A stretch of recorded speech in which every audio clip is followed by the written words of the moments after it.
Unfortunately, many people in California fail to plan for their death.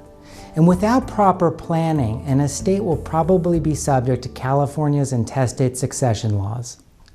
These laws simply try to find someone to give your assets to when you've not made a plan yourself.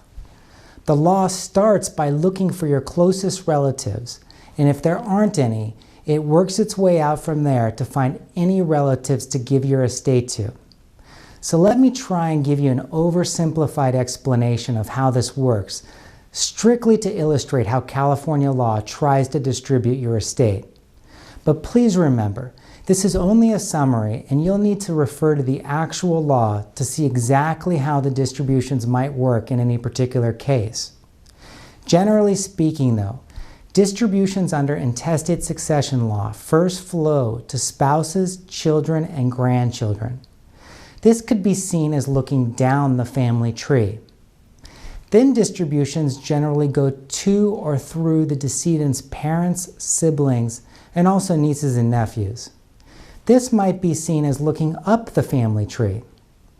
And finally, distributions flow sideways from there. First to grandparents, then aunts, uncles, cousins, and so on.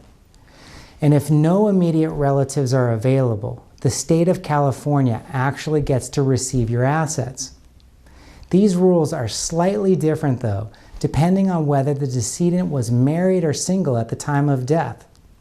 If a decedent was not married at the time of death, assets are distributed pretty much the way that was just described.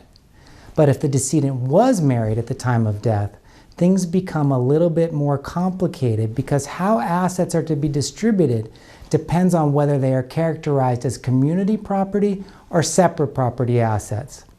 So there you have it. If you do nothing, California has a plan for you already in place. It may not be what you or your heirs want, but it's what you'll get without proper planning.